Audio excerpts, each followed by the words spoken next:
Daniel chapter 6, starting at verse 10 to 23. Thank you.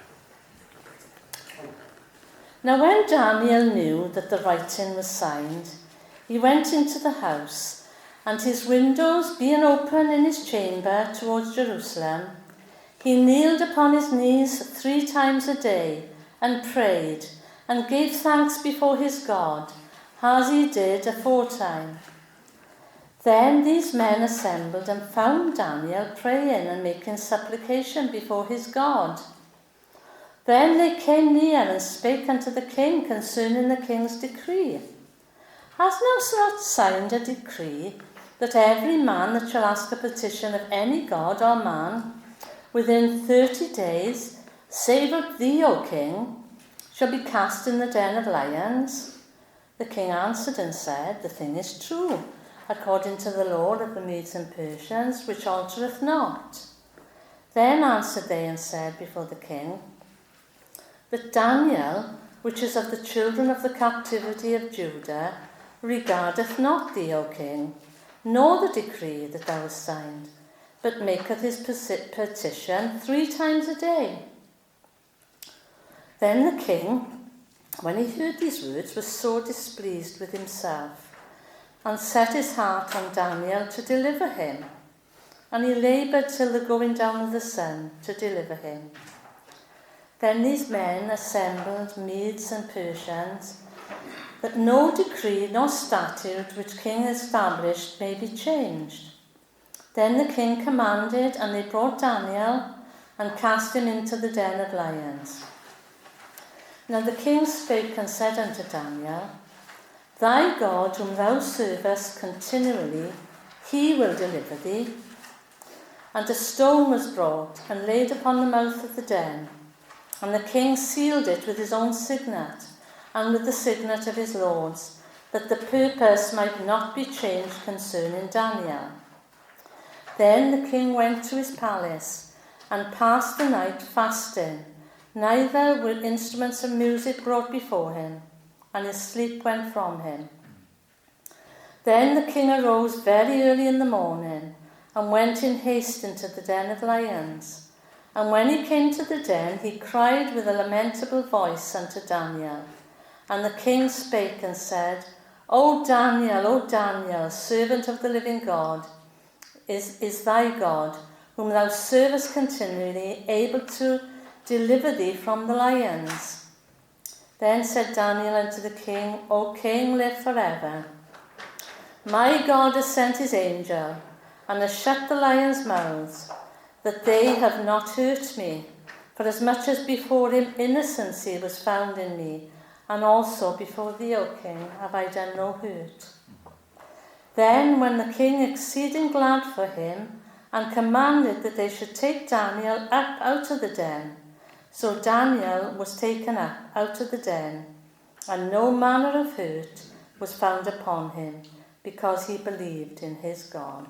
Amen. Before we went away on holidays to Catalonia, we were looking at some of the story of Daniel, the history of Daniel, and we did up to chapter 4. And at that time, it was the king of the Babylonians and a king by the name of Nebuchadnezzar that he was mainly dealing with. In chapter 5, it's another king, it's Belshazzar. But we looked at Daniel chapter 5 not so long ago, so I thought I wouldn't have a look at that tonight, because we'd looked at it on a Sunday night a short while ago anyway. But that was the grandson of Nebuchadnezzar, and he had forgotten the God. And he did a very foolish thing. He got the articles, the cups, the plates that they'd taken from the temple in Jerusalem, and he brought them into one of his wild parties. And God actually wrote on the wall. He saw the finger of a man writing on the wall. And God wrote on the wall, and he said, You have been found in the balances, and you've been found wanting. And that night, that king lost his throne. That night the Babylonian Empire was defeated, and the people who defeated them were the Medes and the Persians. But Daniel is still there. Daniel is still there. He was taken from Jerusalem as a young man when the Babylonians invaded Israel. He has been in Babylon itself for approximately 70 years now. So when we see these pictures of Daniel in the lion's den, he's about a middle-aged man with a nice black beard. No, he was about 80 years of age. An old man, well advanced in years, 80 years of age. But his testimony stood true throughout all the decades. Didn't matter in his youth, in his middle age, in his old age, his testimony that he was an honourable man, he was a trustworthy man, he was a reliable man, all those things stood true about him. And when the Medes and the Persians took over from the Babylonians, they left a lot of the structure still in place. And they had a setup, and we pick it up at chapter 6, it tells us that there was 120 satraps or governors that were placed over all of their kingdom. But amongst those 120, there were another 3 who were overseers for them. And Daniel was one of those 3 overseers. He was quite an exalted position within the government of the Medes and the Persians. And his testimony, even at 80 years of age, was that he was still the most dependable, the most trustworthy out of all the king's servants. It tells us at the end of verse 3 that the king was thinking to set him over the whole realm. So remind you of anybody? Joseph. Remember Joseph when he was taken out of prison? Pharaoh put him in charge of everything. And that's what we find in here.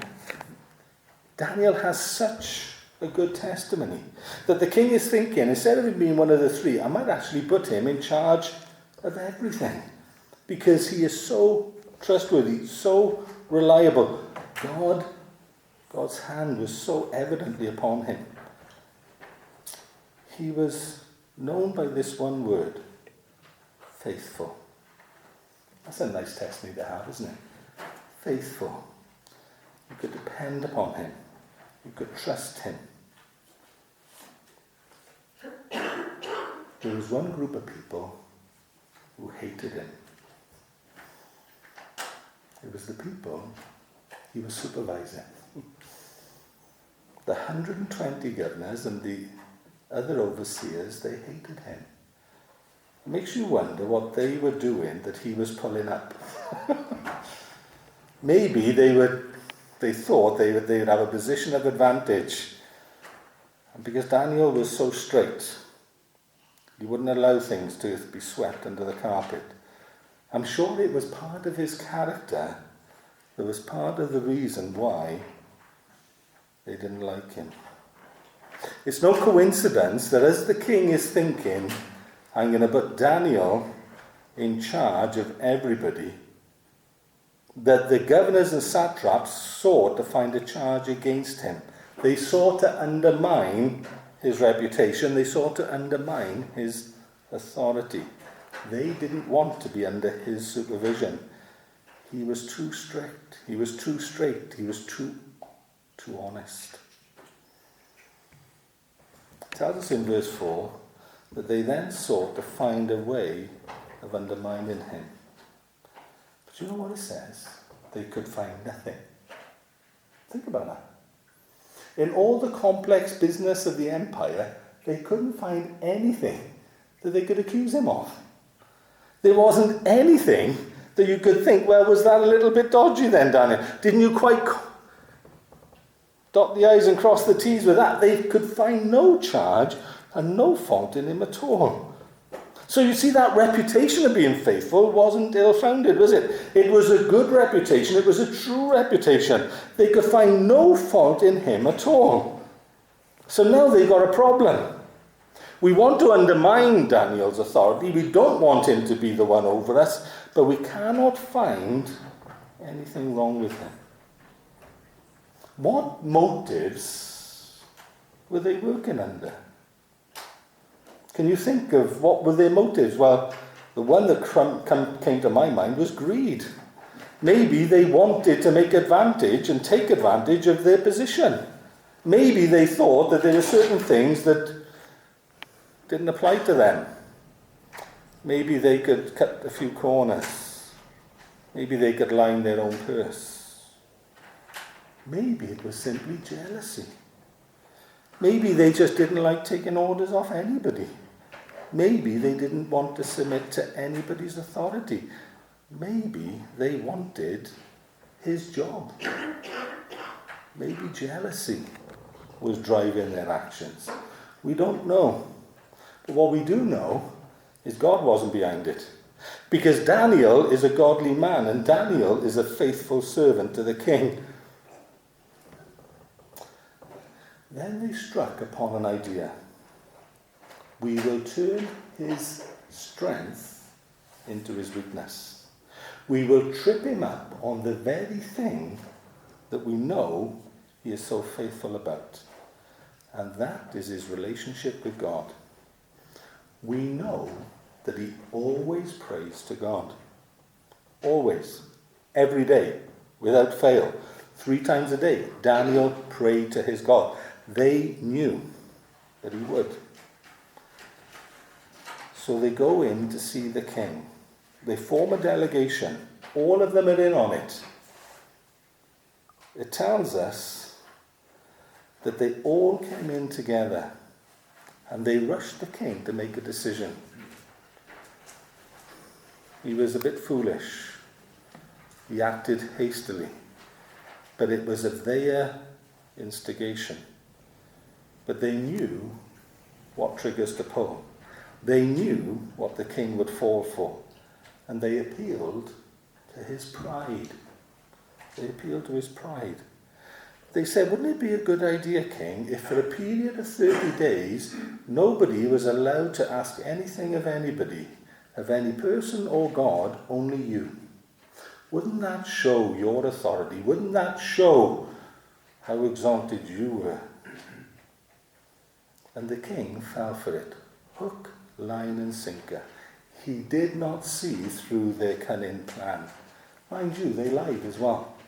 Because they said all the governors of the king, all the administrators and all the satraps, all the councillors, we're all agreed this is a great idea. How do we know that was a lie?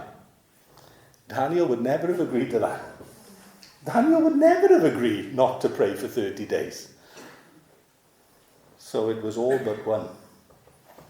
All but one. But they made out to the king that it was everybody's idea. And the king signed it off. Now that was a problem. Because the Medes and Persians, their king was exalted as a god. And he was unable to make a mistake. And whatever he wrote could not be changed. And that was all to do with their twisted theology, their twisted doctrine, their twisted ideas that their king was actually a god. He's a man. And he's got weaknesses. And he makes mistakes. And here is a huge one. But in order to uphold this illusion that their king is a god, they never ever allowed them to change their laws. Because that would show that they were human. They could make mistakes. It's very important that we notice in verse 10, it tells us, now when Daniel knew the writing was signed. Up until the point where the king has put his signature to it, it is just a plan, a ploy, a horrible idea. But as soon as the king has signed it, it is royal law. When Daniel knew that it had been signed and it could not change, it was after that that he went and prayed. He knew full well the consequences of what he was doing. He went to his upper room, and his normal want was not only that he would pray, but he would open the windows towards Jerusalem. He doesn't even compromise on that. Even though he knows he is being set up, even though he knows that this is a plan just to catch him out, he does what he has always done. and he opens the windows. He could have justified within his own heart, I'll go somewhere else, I'll still pray, but I'll do it on the QT, I'll do it on the quiet so people don't know. No, he was not going to do that. He opened the windows, he knelt down, and that day he prayed 3 times, just as he always would. We've got him. The plan has come to fruition. The trap has been closed. Here he is. Can't deny it. A group of them catch him, doing what they knew he would do, and then they go running off to the king. "O king, didn't you sign a decree?" Do you notice how they put the blame on him? Not that you signed a decree that we got you to sign. No, didn't you sign a decree?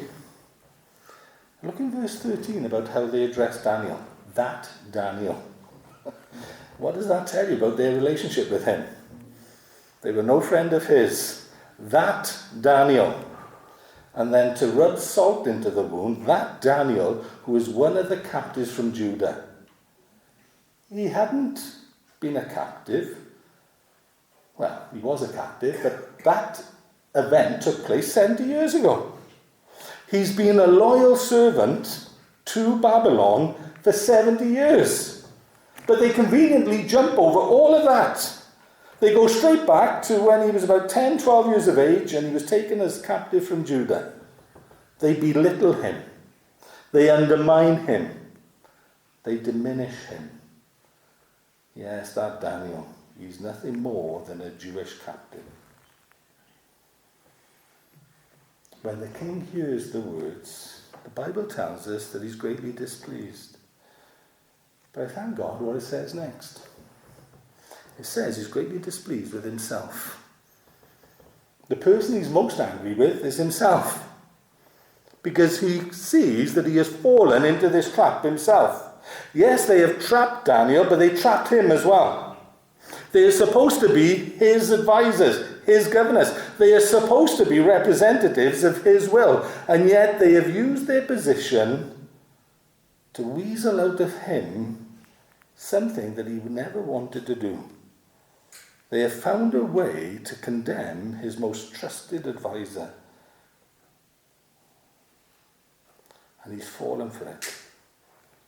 It's horrible, isn't it, when somebody burns you? It's horrible when somebody catches you out on a scam. It's happened to me a few times, and I hate it. That feeling that you got caught. The king has been scammed. He's been caught out. And he can see it now, and he can do nothing about it. He is not able to simply say, well, I made a mistake now. He can't. He cannot change the law. He cannot change what has been written. And he tries to think of a way. How can I get out of this? But they don't give him time. Before the day is closed, they're back again. The same delegation, the same group of people. They have sniffed blood. And they want Daniel dead. And they push the king. You've got to do something about this. Your own decree has said the result. He's got to be thrown into the den of lions. Incredible to think that he's the king, and yet he's a puppet on the end of a string.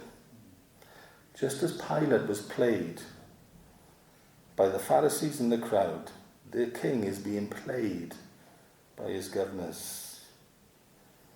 And he can do nothing about it.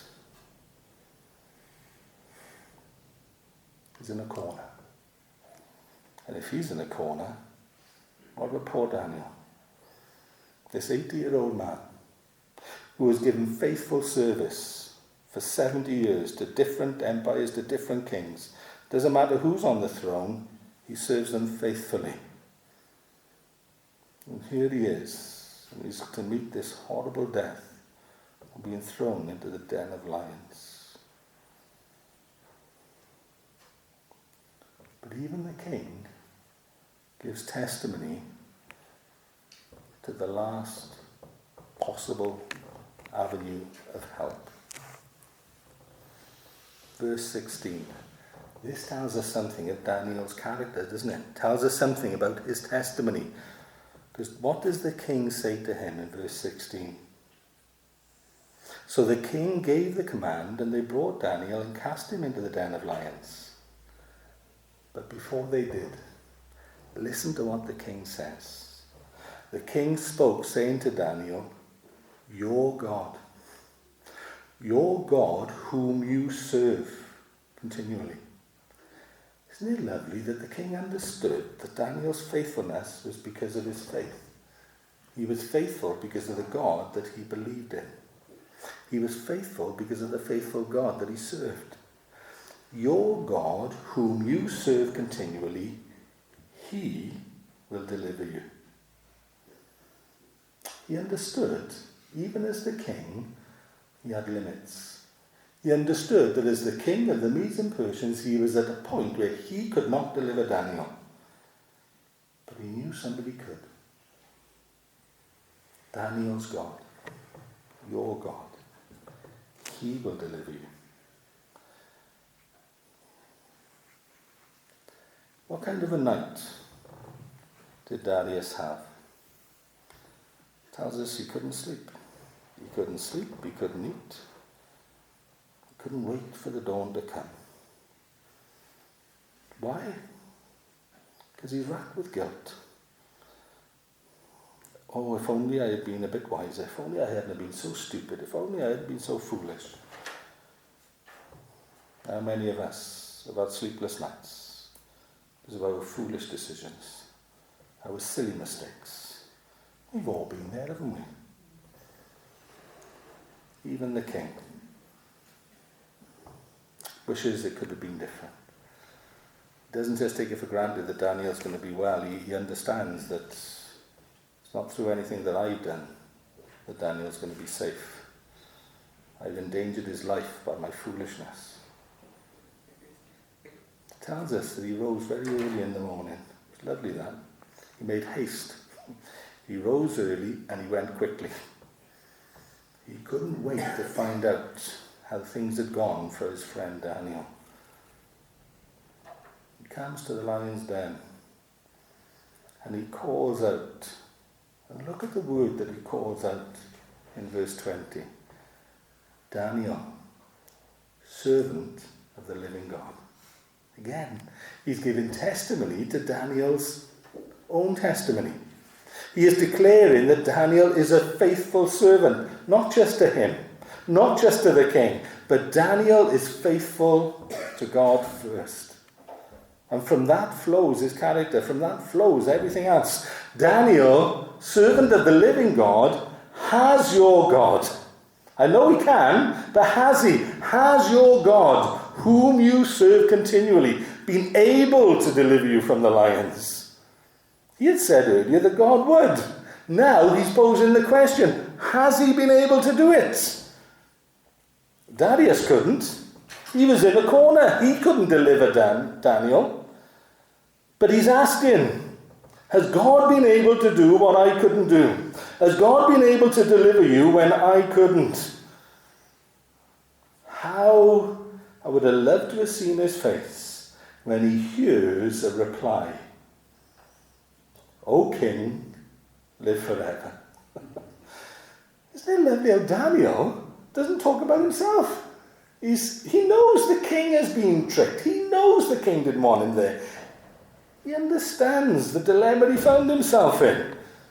He cares for him as well. O King, live forever. My God, my God, the personal relationship, my God sent his angel, shut the lions' mouths. They have not hurt me. Why? Because I was innocent. Innocent before God and innocent before you. I have never, ever done you any wrong. God knows that. It tells us in verse 23, the king was exceedingly glad. It wasn't only Daniel who was delivered out of the corner he was in. The king had been delivered. He didn't have guilt. He didn't have blood on his hands. He wasn't responsible for the death of an innocent man, which is what his governors had tried to trick him to do.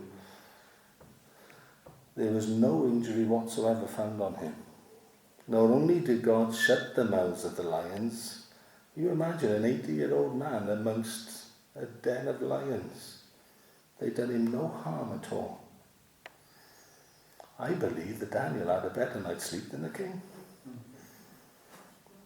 He believed in his God. God could deliver him. God did deliver him. The lovely thing is, God is exalted. God is praised. At the end of it all, a decree goes out that he is the living God. His kingdom is the one which shall not be destroyed. Think about who's saying that. The king of the greatest empire upon the world at the time, Medes and Persian Empire, has just defeated the Babylonian Empire. Their king is writing a decree that God is the living God, and his kingdom is the one that is not destroyed. His dominion is the one that endures to the end. But listen to this. He delivers and rescues. What a lovely testimony. Darius found out that there was a God in heaven who could deliver him out of predicaments, who could deliver him out of the plans and the ploys and the traps of man, who not only delivered Daniel out of the den, but delivered the king out of the predicament, the trap that he had been set in. What happened to all those people who acted out of jealousy and greed? Well, all I'll say is the lions didn't go hungry that day. The lions didn't go hungry. They did have a meal. He is the living God. Those governors, those satraps, what was motivating their decisions? Greed and jealousy. Exaltation of self. Jealousy of somebody else's blessing. Jealousy of somebody else's testimony. Jealousy of somebody else's walk with God. What had motivated the king? Pride. Pride. But thank God his pride had changed to humility. By the end of it, his pride has found its check. He acknowledges there is a God in heaven. But what was motivating Daniel? The glory of God. It wasn't Daniel. It wasn't that he would have this position. He never sought the position in the first place. He wanted God to be glorified. And what happens at the end of the story? God is glorified. The God of Daniel is the God who is praised. The God who is exalted. I want to think a moment about that phrase, he is a God who delivers and rescues. Do you know all of us are in a trap? All of us have been tricked by Satan. He has told us that not to be a child of God is a good thing. He has told us that we can stand before God and we can argue our own case when we get there. We all need to be delivered from this trap. Just as Daniel needed to be delivered from the lion's den, we need to be delivered from the trap that Satan has set for us. Who is going to deliver us? Who is going to rescue us? Thank God, his own Son.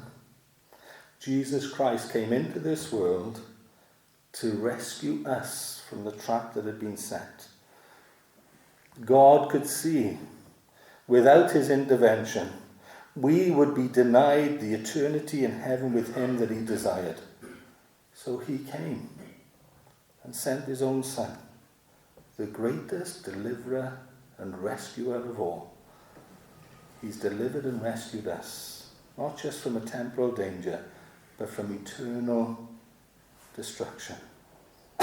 He has granted us not just a few more years on this earth, but he has granted us a home in heaven, an eternity with God our Father. The greatest deliverer and rescuer of all is the Lord Jesus Christ, who can rescue us and save us. Amen.